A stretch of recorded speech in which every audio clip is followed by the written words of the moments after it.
안녕하세요. 라인플루엔서에서 프론트엔드를 담당하고 있는 정규성입니다. 그럼 저희 발표 시작하겠습니다. 오늘 발표 내용을 소개해드리겠습니다. 저희 팀의 오픈챗 서비스에서 진행한 두 가지 마이그레이션 경험을 공유하고자 합니다. 첫 번째로 오픈챗 서비스를 쿠버네티스로 마이그레이션한 과정과 도입할 때 알아두면 좋은 점들을 말씀드리겠습니다. 두 번째로 리액트에서 Next.js 앱라우터로 마이그레이션한 경험을 저희 팀 조정근님께서 발표해 주실 예정입니다. 먼저 라인의 오픈챗 서비스에 대해 간략히 설명드리겠습니다. 오픈챗은 라인에서 제공하는 익명 채팅 서비스입니다. 채팅 기반의 빠른 컨텐츠 생산과 소비, 공유를 목표로 하는 서비스입니다. 오픈챗 서비스는 일본, 태국, 대만 3개국에서 운영되고 있습니다. 왼쪽 화면은 오픈챗의 웹 포탈입니다. 라인 사용자들에게 친숙한 화면 구성이죠.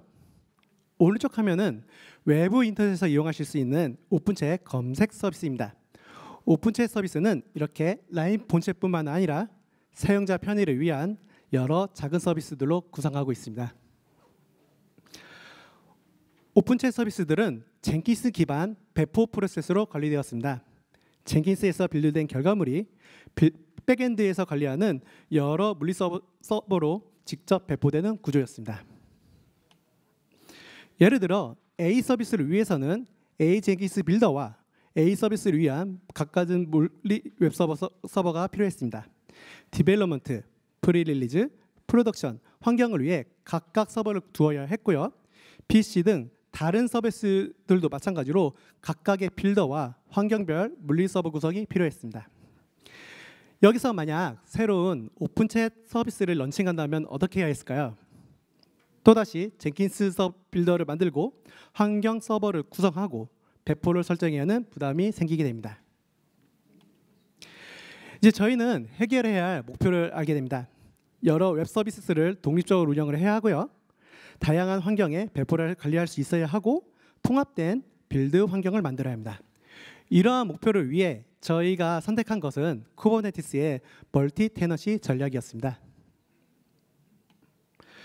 먼저 쿠버네티스의 테넌트라는 용어에 대해 간략히 설명드리겠습니다. 테넌트는 같은 시스템이나 인프라를 공유하면서도 서로 독립적으로 사용하도록 구성된 사용자 그룹이나 고객을 뜻합니다. 하나의 건물에 여러 세입자가 살고 있다고 가정해 보겠습니다. 세입자들은 같은 건물을 쓰지만 각자 다른 방을 사용하죠. 101호 주민은 옆집의 102호 주민과는 전혀 관계가 없는 것처럼요. 쿠버네티스에서는 이 건물을 클러스터라고 합니다. 클러스터는 여러 서버들의 집합체입니다. 세입자를 테넌트라고 부르고 쿠버네티스는 네임스페이스로 이를 구별합니다. 앞서 설명드렸던 A, B, C 서비스를 각각 테넌트라고 하면 네임스페이스 A, B, C로 각각 매칭하면 됩니다. 격리된 여러 테넌트들이 하나의 클러스터에 구성되는 것, 이것이 멀티 테너시 전략입니다. 이런 리소스의 논리적 분리는 여러 이점을 가집니다. 첫 번째로 자원의 격리화입니다. 네임스페이스는 그 자체로 리소스에 대한 논리적 단위를 제공합니다. 각 테넌트는 별도의 네임스페이스를 통해 CPU, 메모리와 같은 자원을 관리하실 수 있습니다. 두 번째로 외부 요청을 네임스페이스별로 트래픽 분리를 할 수 있다는 점입니다. 외부로부터 들어오는 네트워크 트래픽을 쿠버네티스의 구성 요소인 인그레스 컨트롤러를 이용하여 URL, 호스트 정보 등을 기반으로 적절한 네임스페이스의 서비스로 라우팅 하실 수 있습니다. 예를 들면 테넌트 A 경로로 들어오는 요청은 A 테넌트로, 테넌트 B 경로 요청은 B 테넌트로 트래픽을 분리 관리할 수 있다는 거죠. 세 번째로 운영과 모니터링을 쉽게 해줍니다. 프로메테스와 그라파나를 이용하시면 앞서 설명드렸던 클러스터 내 리소스들에 대한 모니터링을 통합하실 수 있는데요. 이때 네임스페이스는 어느 서비스가 얼마나 자원을 사용하고 있는가를 구별할 수 있도록 도움을 줍니다. 예로 A, B, C라는 네임스페이스를 이용하면 트래픽들이 각각 얼마만큼 유입이 되었는가 확인하실 수 있는 그래프나 대시보드를 구성하실 수도 있습니다. 저희는 이런 네임스페이스 명명에 두 가지 규칙을 정했습니다. 첫 번째는 페이지입니다. 디벨롭먼트, 프리릴리즈가 같은 환경을 의미하며 각 환경의 도메인과 연결되는 큰 분류입니다. 두 번째는 스테이지입니다. 각 페이지에서 더 세밀한 버전 분리를 위한 단위입니다. 예를 들어 A 어플리케이션을 프리릴리즈 환경에 배포하면 A 프리릴리즈 네임스페이스를 가집니다. 프리릴리즈 환경에 A의 다른 버전을 배포하려면 어떻게 해야 할까요? 이때 스테이지를 이용하여 저희는 구별을 합니다. 먼저 배포한 A 프리릴리즈 스페이스가 있고요. 스테이지 2로 배포한 것은 A 프리릴리즈 2로 구별해서 배포합니다. 디벨롭먼트 클러스터에는 디벨롭먼트 페이지와 프리릴리즈 페이지로 구성하고 스테이지를 이용해 다양한 버전 운영을 합니다. 반면 프로덕션 환경은 프로덕션만을 위한 단일 네임스페이스로 운영합니다. 이렇게 디벨롭먼트와 프로덕션 두 개의 클러스터를 구성하고 그 안에 여러 서비스들을 배포해서 쿠버네티스 이전에 겪었던 환경 관리 문제와 서버 구축의 어려움을 해결했습니다. 그럼 이러한 운영 전략을 위해 배포는 어떻게 구성하면 좋을까요? 우리는 배포를 위해 두 가지 도구를 이용했는데요. 그것은 헬름 차트와 아르고 CD입니다. 헬름 차트는 쿠버네티스 어플리케이션 배포를 위한 템플릿 패키지입니다. 그 템플릿 언어를 사용하는 템플릿과 차트의 설정 값을 정의하는 밸류스로 구성됩니다. 아르고 CD는 기덥스 기반의 배포 도구로 쿠버네티스 클러스터의 어플리케이션을 배포하고 동기화합니다. 헬름 차트로 구성한 어플리케이션을 아르고 CD를 이용해서 쿠버네티스의 클러스터에 배포하는 거죠. 아르고 CD의 에보브 앱스 패턴을 이용해 여러 어플리케이션을 관리합니다. 좌측을 보면 헬름 차트로 구성된 A, B, C 어플리케이션들이 하나의 루트 앱으로 묶여 관리됩니다. 이때 이 루트 앱을 환경별로 구성합니다. 프리릴리즈 환경을 위해서 프리릴리즈 앱스라는 루트 앱이 디벨롭먼트 클러스터에 배포되고 프로덕션 환경에서는 프로덕션 앱스라는 루트 앱이 프로덕션 클러스터에 배포됩니다. 이러한 구조로 어플리케이션의 일관된 배포와 관리가 가능합니다. 왼쪽은 밸류스 프리릴리즈 야물 파일입니다. 이 파일은 프리릴리즈 환경에 배포되는 어플리케이션들의 구성을 정의하는데요. A 어플리케이션은 두 개의 버전을 위한 두 개의 스테이지로 구성되어 있습니다.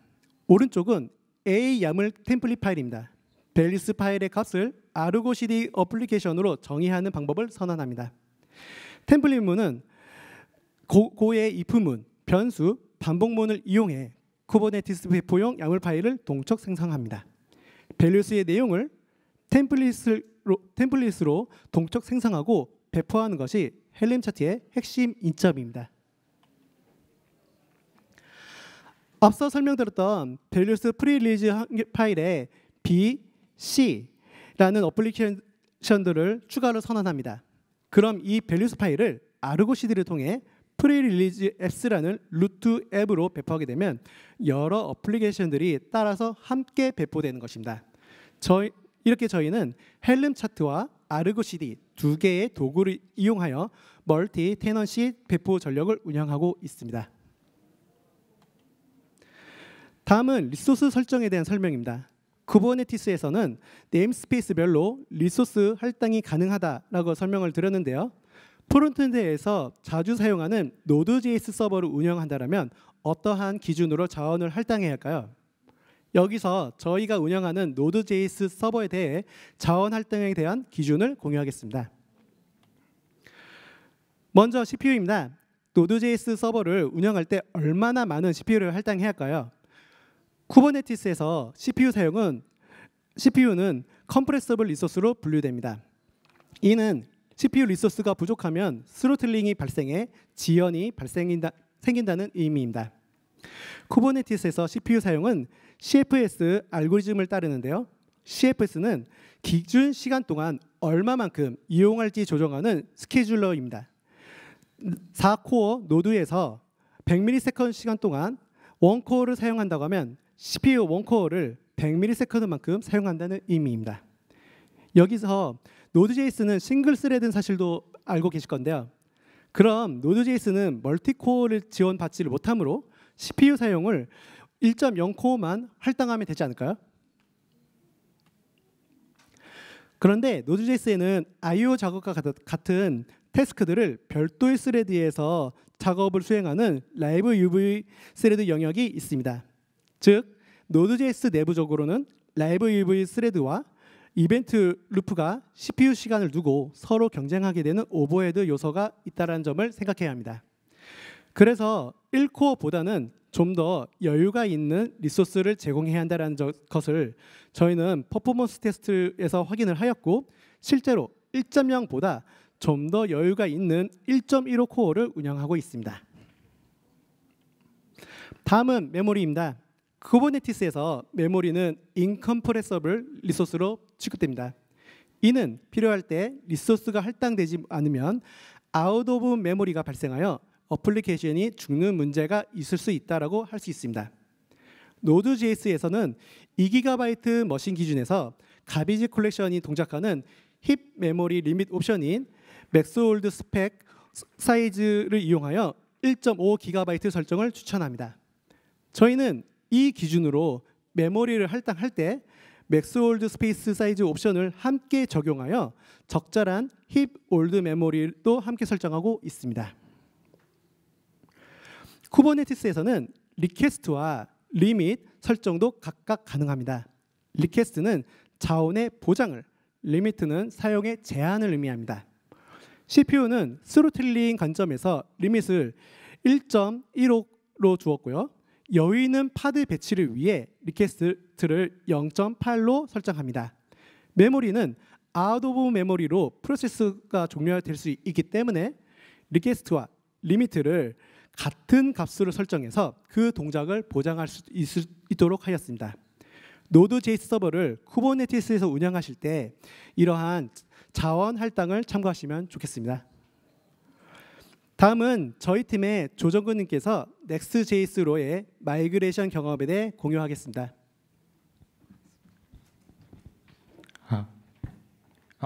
네, 안녕하세요. 라인플러스 컨텐츠 서비스 웹팀 조정근입니다. 저는 오픈챗에 Next.js M 라우터와 쿠버네티스를 적용한 경험과 리액트에서 Next.js로 마이그레이션 하면서 겪은 이슈들을 공유하겠습니다. 앞서 규성님 말씀처럼 저희도 자체 인프라 구축이 가능해지면서 FCP, LCP 개선을 위해 서버 사이드 렌더링 도입을 검토했습니다. FCP란 사용자가 페이지에 접속했을 때 첫 번째 컨텐츠가 화면에 나타나는 시점에 대한 지표이고, LCP는 페이지에서 가장 큰 콘텐츠 요소가 완전히 로딩되는 시점을 나타냅니다. 두 지표 모두 사용자 체감 성능에 직접적인 영향을 미치며 구글 코어 웹 바이탈스의 핵심 성능 지표로 SEO와 사용자 경험에 중요합니다. 오픈챗 일부 화면을 리액트에서 Next.js로 진행한 결과입니다. FCP는 7초에서 2.7초로 61% 개선, LCP는 14.2초에서 3.1초로 78% 개선되어 체감 성능이 크게 향상되었습니다. 저희는 쿠버네티스 환경에서 Next.js를 도커 컨테이너로 운영하며 스탠드얼론 빌드를 활용합니다. 스탠드얼론 빌드는 필요한 의존성만 추출해 번들 크기를 크게 줄이게 되고, 정적 파일은 CDN에 올려 디플로이먼트 크기를 더욱 줄였습니다. 다음은 스탠드얼론 빌드에 도커 멀티스테이지를 결합한 예시입니다. 스탠드얼론 빌드를 도커 멀티스테이지 빌드와 함께 활용하면 도커 이미지 크기를 효과적으로 줄일 수 있습니다. 또한 멀티스테이지 빌드와 별도로 JS와 CSS 같은 정적 자산은 CDN을 통해 서빙하고 있습니다. 저희는 오픈챗 서비스를 모노레포 구조로 관리하고 있어서 더 극적인 효과를 얻을 수 있었습니다. 스탠드얼론과 멀티스테이지 빌드를 적용한 결과 도커 이미지 크기가 10GB에서 600MB로 대략 94% 감소하였습니다. 다음으로는 저희가 오픈챗 서비스를 넥스로 이관하면서 겪었던 이슈 3가지와 어떻게 해당 이슈들을 해결했는지 간략하게 소개해드리고자 합니다. 현재 오픈챗에는 메인 화면에서 검색 인풋을 클릭하면 인풋이 위로 올라가는 애니메이션과 함께 검색 페이지로 전환되는 UX가 있습니다.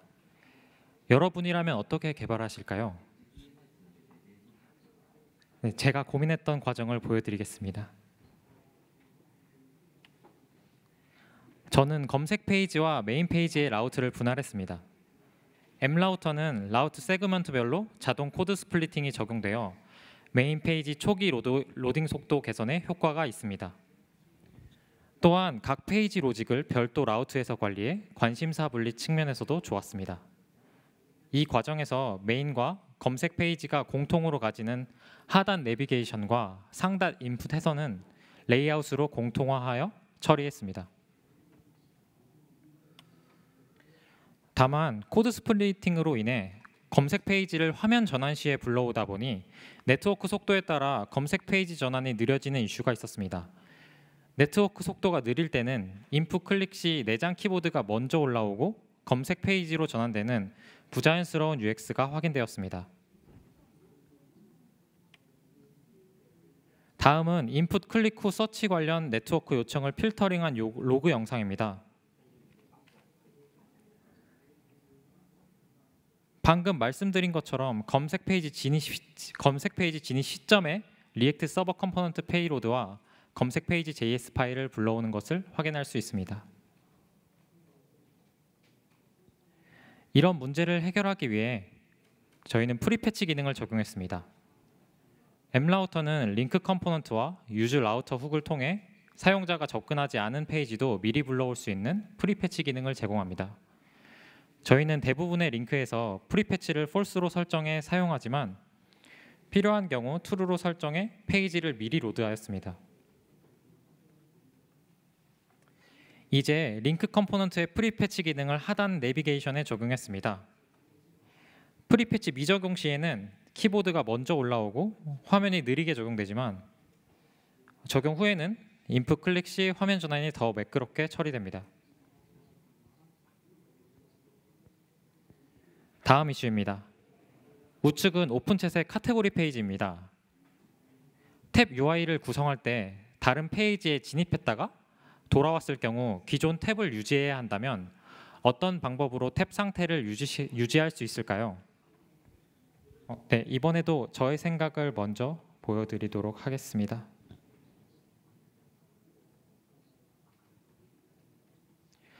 저는 각 카테고리 탭을 다이나믹 라우트로 설정하고 서버 사이드에서 각 탭의 데이터를 패칭하여 프리렌더했습니다. 탭 클릭이나 스와이프로 탭 전환 시에는 라우터 리플레이스로 URL을 교체했습니다.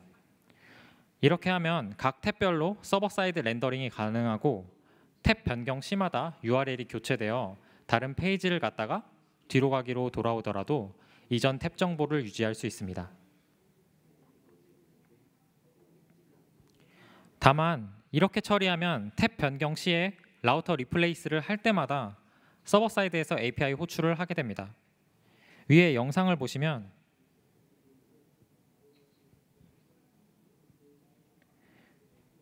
탭이 변경될 때마다 리액트 서버 컴포넌트 페이로드 호출을 하여 서버 사이드에서 데이터 호출하는 것을 확인하실 수 있습니다. 또한 이미 방문한 탭에 대해서도 다시 방문할 경우에는 RSC 페이로드를 호출하게 됩니다.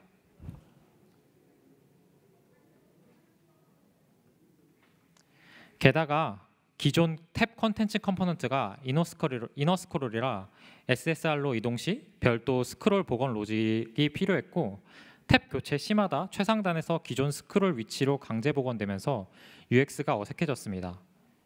영상을 보시면 원래 탭으로 돌아갈 때 스크롤이 최상단에 있다가 한 번에 내려가는 현상을 확인하실 수 있습니다. 그래서 이 문제들을 해결하기 위해 최초 카테고리 진입 시에만 서버 사이드 렌더링으로 진입하고 그 이후 탭 변경은 클라이언트 사이드 렌더링으로 처리하도록 했습니다. 먼저 최초 진입 시 탭 데이터만 서버에서 빠르게 가져온 후 클라이언트 사이드에서 전체 탭 데이터를 가져오는 API를 한 번만 호출해 나머지 탭 데이터를 채웠습니다. 그 후 라우터 리플레이스 대신에 네이티브 히스토리 API를 사용해 탭 간 이동 시 페이지 리로딩 없이 URL 교체를 했습니다. M라우터는 페이지 라우터의 쉘로우 라이팅과 비슷한 기능으로 히스토리 API의 푸시 스테이트, 리플레이스 스테이트를 지원합니다. 위 영상은 라우터 리플레이스를 히스토리의 리플레이스 스테이트로 변경한 후의 네트워크 요청 로그입니다. 네, 기존과 다르게 카테고리 최초 진입 시에만 RSC 페이로드 호출이 발생하고 그 후 탭 변경 시에는 API 호출이 없는 것을 확인할 수 있습니다.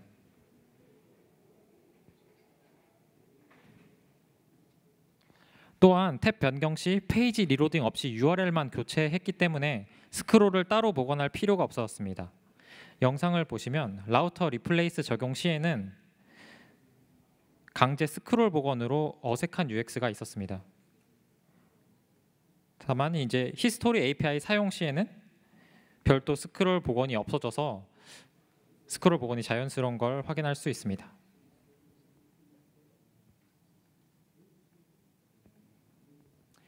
네, 다음은 Next.js 서버 액션을 사용하면서 겪은 이슈에 대해 소개해 드리겠습니다. 위에 fail to find 서버 액션 이슈는 배포된 서버 액션을 리팩토링하는 과정에서 발생한 이슈입니다. 이 이슈가 어떻게 발생했는지 그 과정을 살펴보겠습니다.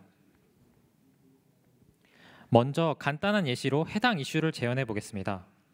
서버에서 쿠키를 가져오고 쿠키가 없으면 no cookie found 메시지를 리턴하는 로그 서버라는 액션을 만듭니다.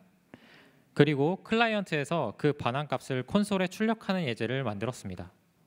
이 예제를 빌드하면 빌드 파일에서 00AA로 시작하는 랜덤한 액션 아이디를 확인할 수 있습니다. 그리고 넥스트 스타트로 어플리케이션을 실행하면 현재 테스트 환경에는 쿠키가 없기 때문에 no cookie found 문자열을 액션으로부터 받아와서 출력합니다.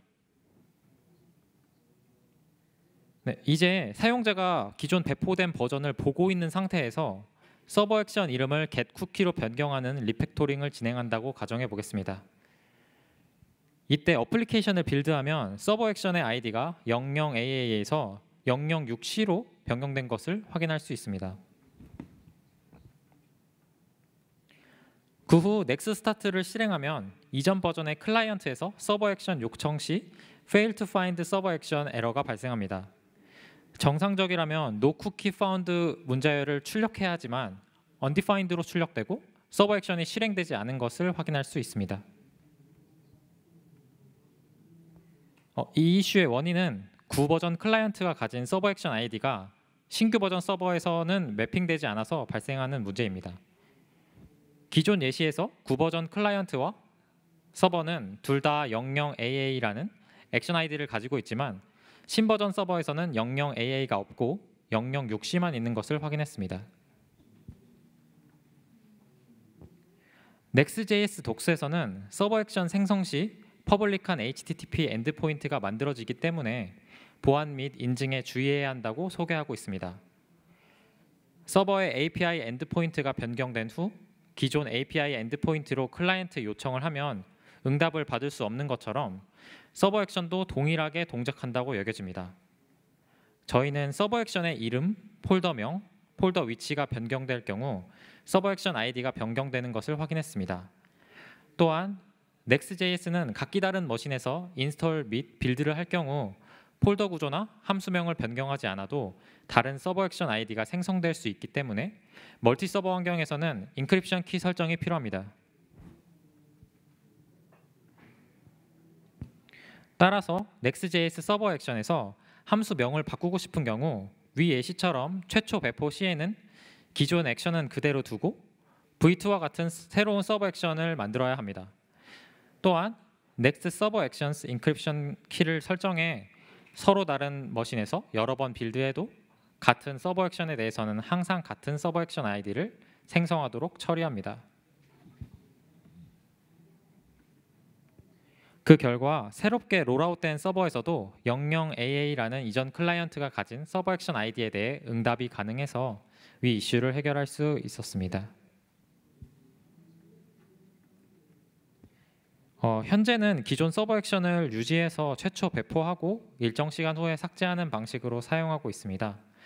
추후에는 구버전과 신버전 서버를 동시에 유지하면서 서버 액션의 헤더나 세션 쿠키 값을 기준으로 각 버전에 맞는 요청을 분배할 수 있도록 스티키 세션 방식을 적용해 스큐 프로텍션을 구현하려고 개선 중에 있습니다. 네, 마지막으로 오픈챗 성격과 맞지 않아서 적용하진 않았지만 적절한 서비스가 있다면 적용해보고 싶은 Next.js 옵션을 소개하고 마무리하도록 하겠습니다. 네, M라우터는 리퀘스트 메모이제이션, 데이터 캐시, 플라우트 캐시 총 3가지 서버 캐시를 가지고 있습니다. Next.js는 각각의 인메모리에 캐시를 저장합니다. 저희가 쿠버네티스 환경에서 멀티 컨테이너로 어플리케이션을 운영하고 있기 때문에 캐시가 분산되어 저장되고 그러면 캐시 유트율이 높아질 수밖에 없습니다. 캐시 유트율이 떨어질 수밖에 없습니다. 따라서 저희는 캐시가 적합한 서비스에서는 레디스와 같은 외부 저장소에 캐시를 별도로 저장해 분산된 캐시를 하나로 통합하려고 합니다. Next.js에서는 캐시를 인메모리가 아닌 별도의 익스터널 스토어에 저장할 수 있도록 캐시 핸들러 옵션을 제공하고 있습니다. 위 코드는 Next Shared Cache 라이브러리와 레디스를 연동해 만든 캐시 핸들러 파일입니다. 네, 이러한 방식으로 Next.js의 캐시 메모리를 외부 저장소에 저장할 수 있습니다. 네, 이상으로 발표 마치겠습니다. 감사합니다.